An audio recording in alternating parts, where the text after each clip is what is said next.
Santé Magafrique. Des mots sur les mots et des diagnostics. La santé au Sahel et en Afrique. Maladies, Traitements, soins, protocoles, prévention. Un check-up hebdomadaire de l'actualité médicale en Afrique. Ifriqiya FM, Votre bien-être santé. Santé Magafrique. Mesdames, Messieurs, bonjour. Vous écoutez Santé Magafrique, 26 minutes consacrées à la santé. Vous les passerez avec moi et le docteur Ilyes Achamouk. Bonjour docteur, comment ça va et surtout, comment va la santé? Bonjour Samuel, ça va bien, merci, et toi? Ça va tranquille docteur, vous êtes infectiologue et aujourd'hui nous parlerons justement d'une infection, d'un sujet que nous avions déjà traité, déjà abordé, mais vu l'actualité, elle reste à jour. Il faut parler, réitérer et informer surtout. Le paludisme. Qu'est-ce que le paludisme? Alors, le paludisme... Je vais donner une petite définition si vous permettez, docteur. Bien Donc, sûr. c'est une maladie parasitaire transmise par le moustique Anophèle femelle, capable de tuer, de handicaper. Autrefois associée aux zones marécageuses, le paludisme est causé par le parasite au plasmodium, découvert en 1880. Chaque année, cette maladie touche environ 300 millions de personnes et est responsable de plus d'1 million de décès, principalement chez les enfants de moins de 5 ans en Afrique subsaharienne surtout. Donc, nous allons mettre la lumière cette fois-ci spécialement sur le paludisme en Afrique et pour ceux et celles qui souhaitent aller dans le détail de l'infection elle-même, vous pourrez consulter nos réseaux sociaux Ifriqiya FM et notre application Ifriqiya FM disponible sur WhatsApp où vous allez retrouver tous les numéros de votre émission Santé Magafrique, mais surtout le numéro qui concerne justement le paludisme. Alors sans plus tarder, allons vers la définition. Nous devons commencer par une petite définition. J'en ai parlé brièvement dans mon intro, mais vous restez le mieux placé pour en dire davantage, docteur. Alors oui, le paludisme, c'est en français. En anglais, c'est malaria. Ça vient de mauvais air.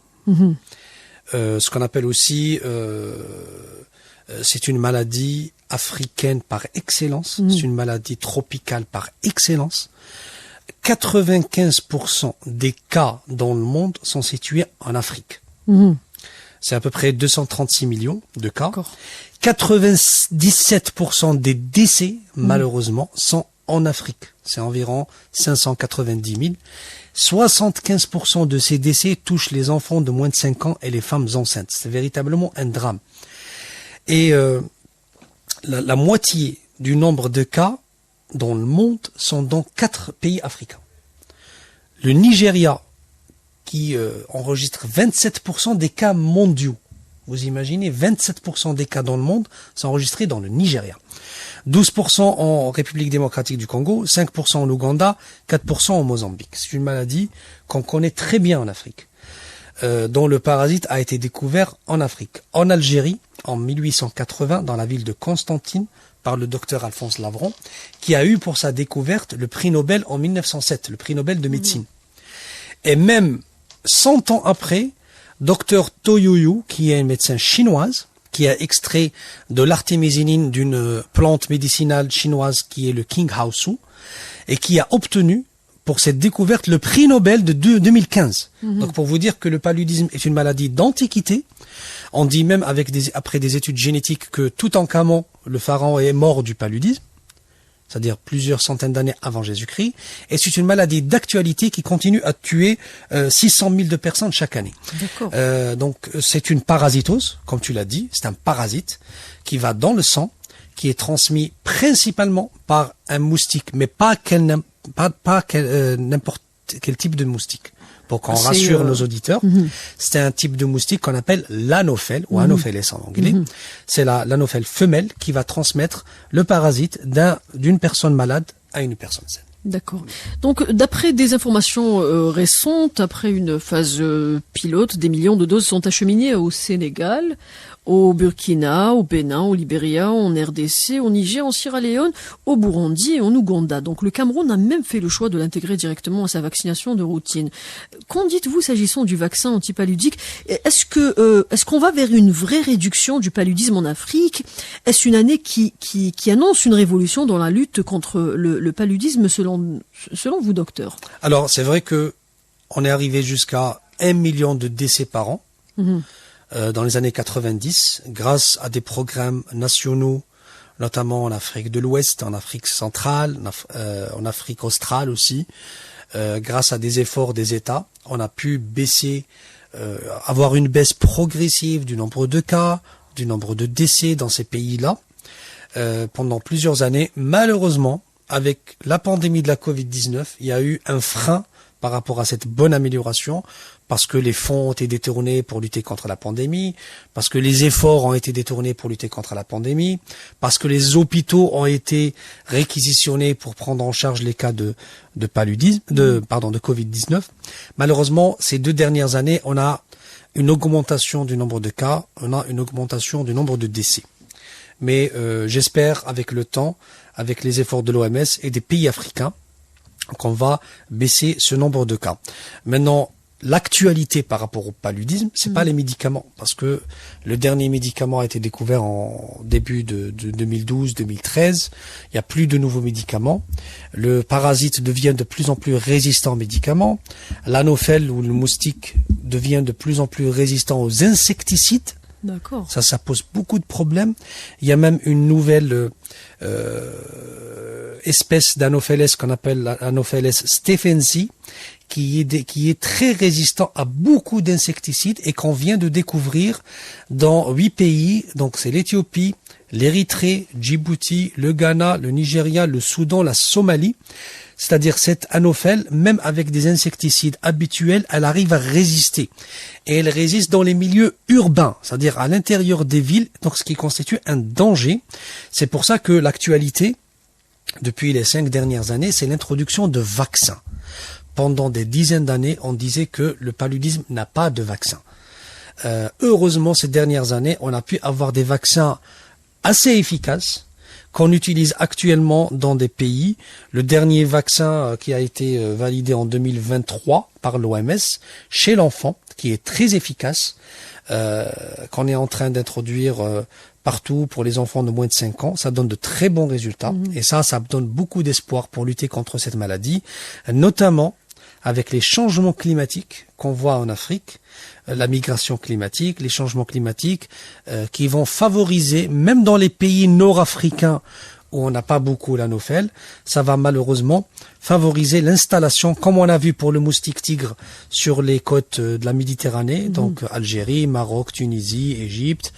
Là, on va voir, avec les changements climatiques, un risque de réintroduction de l'anophèle dans les pays nord-africains.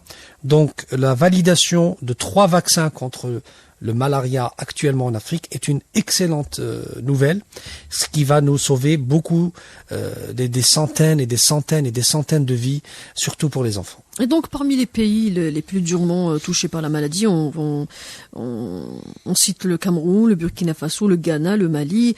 Donc, est-ce que les campagnes de vaccination connaissent ou rencontrent un succès ? Oui, parce que c'est une priorité, hein, le paludisme est une priorité dans ces pays-là. Et j'ai dit que 75% des décès dus au paludisme se retrouvent chez les femmes enceintes et les enfants de moins de 5 ans. Donc ces opérations de vaccination sont en train de faire pour les enfants dans ces pays où le paludisme est endémique. C'est quoi endémique ? C'est-à-dire les cas de paludisme existent toute l'année. Oui. Il y a des pays qui sont, par exemple, le nord du Niger, le nord du Mali, où le paludisme est saisonnier. Là aussi, on peut, dans quelques mois, dans quelques années, valider les vaccins. Mais dans les pays que tu as cités, le paludisme est endémique, ça dure toute l'année. Donc c'est important de protéger nos enfants. Avec une dose de vaccin, on peut les protéger. Mais bien sûr, rien ne remplace toutes les mesures de lutte contre les anophèles et bien sûr de traiter les patients au début pour éviter les décès et pour casser la chaîne de transmission. D'accord, donc lutter contre le paludisme, donc des vaccins qui peuvent changer la donne en Afrique. Qu'en est-il de ces vaccins ? Parlons des vaccins en détail, docteur. Alors, en 2023, le 3e vaccin a été validé.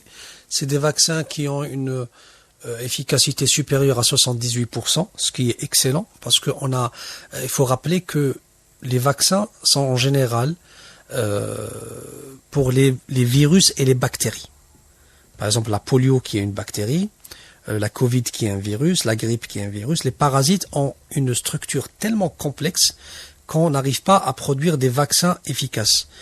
C'est pour ça qu'on est resté des décennies sans aucun vaccin contre le paludisme. C'est pour ça qu'un voyageur qui vient d'Europe ou qui vient de la région nord-africaine et qui va en Afrique de l'Ouest ou en Afrique australe, il va pas prendre de vaccin, mais il va prendre des médicaments qui vont le protéger. Il n'y a pas de vaccin qui protège contre le paludisme.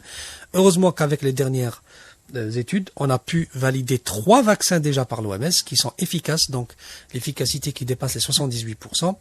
Et on a les premiers résultats qui sont très encourageants par rapport à la protection des enfants. Donc pour le moment, ces vaccins-là ne sont validés que pour les enfants qui vivent dans les zones d'endémie pour les protéger. C'est pas pour les voyageurs comme nous qui venons de l'Afrique du Nord ou de l'Europe ou des États-Unis qui vont visiter l'Afrique. C'est pas destiné à eux. C'est destiné que pour les enfants qui vivent en zone d'endémie palustre. D'accord, on reste alors dans l'actualité selon le Fonds mondial. On cite la Guinée qui a réalisé des progrès significatifs dans la lutte contre le VIH, la tuberculose et le paludisme, malgré des défis majeurs tels que des infrastructures de santé faibles et des épidémies récurrentes d'Ebola. Où se dirige la situation sanitaire dans ce pays? Selon vous, en tant qu'infectiologue, docteur, donc vu ces données positives, j'imagine que la voie est bonne. La Guinée plutôt bénéficiera d'une subvention de 167 millions de dollars du Fonds mondial dans le cadre de lutte contre le sida, la tuberculose et le paludisme. Donc d'après l'agence guinéenne de presse, voilà, c'est une information citée le vendredi 3 mai 2024. Donc je repose ma question, où se dirige la situation sanitaire dans ce pays selon vous en tant qu'infectiologue, docteur? Alors la Guinée qui a connu la plus grande épidémie d'Ebola en 2013 avec le Libéria, avec le Mali aussi, c'est l'Afrique de l'Ouest qui a été touchée. Et, on a connu une situation dramatique et urgente parce que l'Ebola, il faut rappeler que c'est la maladie infectieuse la plus dangereuse, la plus meurtrière. Et malheureusement en Afrique, quand on fait face à un problème urgent, à une épidémie, on a tendance un peu à négliger les autres pathologies qui sévissent, notamment la tuberculose, le VIH, le paludisme. Heureusement que la Guinée, avec l'aide bien sûr de l'OMS et du Fonds mondial, ont pu déjà arrêter l'épidémie de l'Ebola, mais aussi faire beaucoup d'avancées en matière de paludisme, en matière de tuberculose. C'est un exemple pour la région de l'Afrique de l'Ouest, sauf que en ce qui concerne les maladies infectieuses et les épidémies en Afrique, il faut jamais baisser les bras parce que on va se retrouver avec le même problème amplifié après. Donc c'est une excellente victoire pour la Guinée. Exactement. Mais il faut continuer à investir sur les structures de santé, continuer à investir sur le personnel médical. Bien sûr, il faut persévérer. Parce que sinon, à chaque relâchement, et ça c'est pas qu'en Afrique, il va y avoir une rechute. Il va y avoir une rechute et une reprise parce que notre continent, il est favorable à ce genre de maladie. D'accord. Donc, on reste avec les bonnes nouvelles. J'aimerais bien rester avec les bonnes nouvelles. Donc, le Cap-Vert, archipel dans l'océan Atlantique, est devenu vendredi 12 décembre 2023 le 3e pays d'Afrique où le paludisme est officiellement considéré comme éradiqué. Donc, le Cap-Vert étant insulaire d'environ 500 000 habitants est le premier pays d'Afrique subsaharienne depuis 50 ans. Et l'île Maurice en 1973, auquel l'Organisation mondiale de la santé, l'OMS, reconnaît d'avoir entièrement éliminé le paludisme. Donc l'OMS parle dans un communiqué de succès significatif en matière de santé globale. Est-ce une lueur d'espoir qu'un jour le paludisme disparaîtra carrément de notre continent? Ce succès après d'autres nous fait peut-être espérer que grâce aux outils existants ou aux nouveaux, notamment les vaccins, nous pouvons nous prendre à rêver d'un monde sans paludisme. Oui, alors c'est une très bonne question. Alors il faut rappeler déjà c'est quoi être certifié malaria free ou éradiqué. On est libre de paludisme. Voilà. Alors, c'est pas l'éradication, c'est l'élimination. D'accord. Alors, il faut expliquer c'est quoi la différence entre éradication et élimination. On élimine une maladie dans un territoire. Dans un pays, on dit qu'on a éliminé le paludisme, c'est quand on n'a plus de cas autochtones. D'accord. On n'a plus de cas nationaux. L'éradication, c'est quand on élimine une maladie carrément. Par exemple, la variole. Toi, t'es jeune, tu connais pas la variole. C'est une maladie qui a disparu en 1980. En 1980, c'est une maladie qu'on n'en parle plus de la variole. Parce qu'elle a été éradiquée sur le plan mondial. grâce à la vaccination, il y a plus de variole. Il y a toujours la rougeole, par exemple. C'est pas une maladie éradiquée, mais la variole, on n'en trouve plus parce que c'est une maladie éradiquée. La polio, il y a un plan de l'OMS pour éradiquer la polio. Malheureusement, on est très en retard. Par rapport au paludisme, on parle d'élimination. C'est une certification que donne l'Organisation mondiale de la santé. Le premier pays africain qui a eu la certification, c'est les Seychelles. Le deuxième pays, c'est l'Algérie. Et le troisième pays, c'est le Cap-Vert. C'est quoi éliminer le paludisme? C'est quand on n'a plus de cas locaux, il n'y a plus de cas autochtones dans le pays. C'est-à-dire, même s'il y a des cas, c'est des cas importés chez des personnes qui ont voyagé et qui sont revenues. Et c'est une victoire très importante pour le Cap-Vert, parce que ça veut dire que le système de santé a bien répondu, qu'on a contrôlé la maladie, et même pour le tourisme, parce qu'il y a beaucoup de touristes qui veulent visiter ce très beau pays qu'est le Cap-Vert, et quand ils savent que le paludisme est éliminé, donc là on n'est pas obligé de prendre des médicaments contre le paludisme, et on risque plus d'attraper le paludisme en Cap-Vert. Donc les Seychelles en premier, l'Algérie en deuxième, le Cap-Vert en troisième, ce sont des exemples pour les pays africains. Ça donne de l'espoir pour dire que n'importe quel pays africain, s'il travaille sérieusement, on peut un jour arriver à éliminer le paludisme, et pourquoi pas l'éradiquer, mais ça sera pas avant quelques décennies. Si par contre on revient au cas de la Guinée, selon le Fonds mondial, le pays a réalisé des progrès significatifs dans la lutte contre le paludisme, malgré des défis majeurs tels que des infrastructures de santé faibles, comme j'ai cité, des épidémies récurrentes d'Ebola, grâce à, selon la même source, un engagement communautaire et à des programmes améliorés. La prévalence du paludisme maintenant chez les enfants de moins de 5 ans, le site a cité, ou plutôt la source, que la prévalence du paludisme chez les enfants de moins de 5 ans a également baissé. Qu'en dites-vous, docteur? Oui, c'est grâce à la lutte contre le vecteur, donc c'est l'anophèle, parce que l'anophèle c'est un vecteur qui aime l'eau douce, l'eau stagnante. Donc si on fait des efforts par rapport,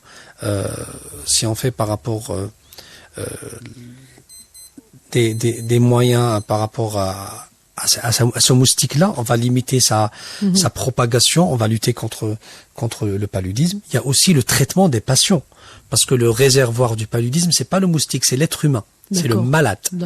Donc si on arrive à traiter les malades, même si on a des moustiques d'anophèle, ils vont pas transmettre la maladie. Donc il faut traiter les patients. Et la Guinée, ce qui a fait ces 2 dernières années, c'est le vaccin qui a été introduit en Guinée, qui est appliqué chez les enfants de moins de 5 ans, qui a permis de diminuer le nombre de décès, mais aussi le nombre de cas chez les enfants. Et ça, c'est très important parce que le but, c'est de sauver les gens. Maintenant, si on tombe malade et on meurt pas, c'est moins grave. L'essentiel, c'est de sauver les patients. Donc, la Guinée reste un exemple dans une région qui est vraiment touchée par la maladie, qui est l'Afrique de l'Ouest. Alors, docteur, maintenant, comment renforcer le système de santé dans un pays? Que faire et par quoi commencer justement pour éviter ces maladies, ces infections qui peuvent être mortelles? Alors, en premier, malheureusement en Afrique, on est en retard en matière d'infrastructures sanitaires. Et là, je parle pas de petits villages où ce n'est pas accessible, je parle même des grandes villes. Il faut construire des hôpitaux de campagne, des grands hôpitaux dans les villes, des centres de santé qui peuvent prodiguer des soins primaires de santé comme des injections, comme des médicaments, mais aussi ces infrastructures, il faut les équiper en matériel, notamment en laboratoire. Il y a beaucoup de maladies, malheureusement, qu'on peut pas, qui sont des maladies africaines, mais on les diagnostique pas en Afrique. Par exemple, l'Ebola. L'Ebola, il y a pas beaucoup de laboratoires en Afrique qui font le diagnostic de la maladie d'Ebola, alors que c'est une maladie qui est vraiment africaine. On est obligé d'envoyer en France, alors que ça, c'est une aberration. Donc, ça, les infrastructures en santé, ça c'est en premier. L'équipement médical en deuxième. Bien sûr, la bonne prise en charge des médecins, parce qu'on a malheureusement beaucoup de fuites de cerveau, des médecins africains qui vont s'installer ailleurs. Donc il faudrait les favoriser pour rester dans leur pays. C'est comme ça. Et bien sûr, apporter beaucoup d'argent dans les médicaments, dans les prises en charge, ça c'est très important. Beaucoup de pays africains où le médicament, où le traitement n'est pas gratuit, ou bien il est trop cher. Et ça, c'est une politique de santé qu'il faut appliquer. On a parlé dans une émission de l'insuline qui n'est pas accessible à beaucoup d'Africains parce que ça coûte très très cher et parfois c'est indisponible.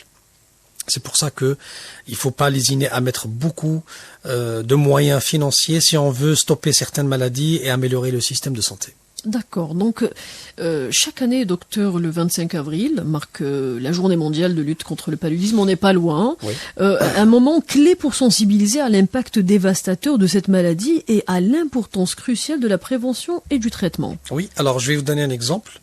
Le lion, il tue en moyenne 100 personnes par an. Alors que le lion, c'est connu pour être un animal dangereux. 100 personnes par an. Le moustique tue 700 000 personnes par an. Rien à voir. Le moustique, c'est le premier tueur d'hommes. Le deuxième tueur, c'est l'homme. C'est l'homme lui-même, c'est 450 000. D'accord. Mais le moustique, par rapport au paludisme, par rapport à la dengue, par rapport à la fièvre jaune, par rapport à la chikungunya, c'est des maladies vectorielles qui sont transmises par le moustique. Donc c'est très important. Alors, il faut rappeler que le paludisme, dans le 19e siècle, c'était une maladie européenne. Il y en avait même dans les marécages près de Paris. Donc, il y avait des cas de paludisme par centaines, par milliers. Même que le fameux Jean de La Fontaine, qui a écrit les fables de La Fontaine, a fait un poème sur la quinine, le traitement du paludisme, tellement c'était répandu. Que le paludisme, l'Algérie par exemple, c'était un pays de paludisme, avec plus de 100 000 cas de paludisme par an. Et grâce à une campagne de lutte qui a commencé juste après l'indépendance, on a pu quand même diminuer drastiquement le nombre de cas. Et depuis 2019, l'Algérie est malaria free. Donc, elle a éliminé le paludisme on a éliminé le paludisme en Algérie. Donc, tous les pays africains peuvent le faire. Avant l'Algérie, il y avait l'Argentine, qui était un pays de paludisme. La Chine était un pays de paludisme. Et grâce aux efforts de lutte, on a pu diminuer drastiquement le nombre de cas. Maintenant, c'est le Cap-Vert qui a rejoint l'Algérie. J'espère que le tour viendra pour d'autres pays d'Afrique, parce que ça reste dramatique. Il y a même certains pays où la première cause de mortalité chez l'enfant, c'est le paludisme. Je donne un exemple. L'Algérie, elle a des frontières avec le Niger et le Mali. L'Algérie, actuellement, elle a un nombre de cas de 400-500 cas par an. Le Niger a 4 millions de cas. Ça, c'est des cas confirmés. Et l'estimation de l'OMS, c'est 7 millions de cas en Niger et 7 millions de cas au Mali. Alors qu'ils ont frontière avec l'Algérie. C'est un gros problème de santé publique en Afrique. Donc c'est pour ça, à l'occasion de la fête, de la célébration de la journée de lutte contre le paludisme, il faut vraiment qu'on soit sérieux, qu'on mette les moyens et surtout qu'on soit solidaire en Afrique pour lutter contre la pathologie. Et je rappelle que 95% des cas dans le monde se situent en Afrique, notamment en Afrique subsaharienne. Et comment traiter? Parlons du traitement brièvement, docteur. Alors le traitement du paludisme, c'est un traitement antiparasitaire, puisque c'est un parasite. Donc dans les cas simples, ce sont des comprimés. Les derniers médicaments qu'on utilise, c'est les ACT ou artéméter luméfantrine. On a 24 comprimés qu'on prend en 3 jours. C'est très efficace. Mais dans les formes graves, on doit donner des injections. Donc c'est l'artésunate qui est le traitement de référence actuellement. C'est un traitement qu'on doit donner dans les premiers jours de la maladie, sinon on risque de faire des formes graves et de mourir. Donc voilà le traitement du paludisme.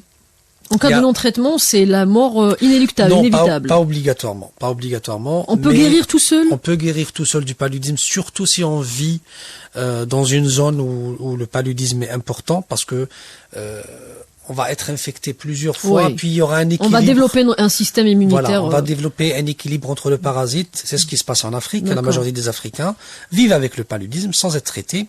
Malheureusement, cette immunité, elle est relative, elle est courte. Si on quitte l'Afrique pendant 1 année ou 2 ans, on va perdre cette immunité. Si on revient, on va être infecté. Ça s'est passé pour les footballeurs, par exemple Didier Drogba, qui est un joueur ivoirien.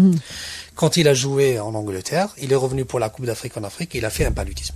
Parce que cette immunité, elle ne dure pas. D'accord.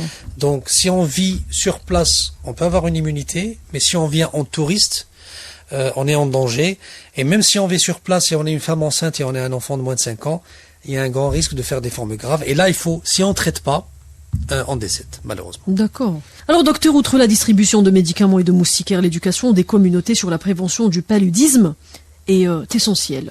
Oui, l'information, c'est ce qu'on fait actuellement dans les médias, l'information sanitaire pour les populations. Deuxièmement, il faut que la société civile suive aussi en faisant de la sensibilisation de la communauté, lutter contre les moustiques, donc soit par rapport aux eaux stagnantes, mais aussi par rapport aux moustiquaires imprégnés d'insecticides, faire de l'éducation sanitaire, vacciner les enfants, les protéger quand il y a des cas, les prendre en charge rapidement, comme ça on va éviter les décès. Et bien sûr, être solidaire entre les États, travailler ensemble entre les États pour éliminer à chaque fois le paludisme d'un pays, pour arriver à un but ultime qui est l'élimination du paludisme de l'Afrique. D'accord, merci docteur Ilyes Hamouk. Je rappelle que vous êtes infectiologue, je rappelle aussi que nous avions pendant ces 26 minutes parlé du paludisme en Afrique. Merci pour votre écoute. Retrouvez Santé Mag Afrique chaque mercredi sur les ondes de votre radio africaine Afrique FM.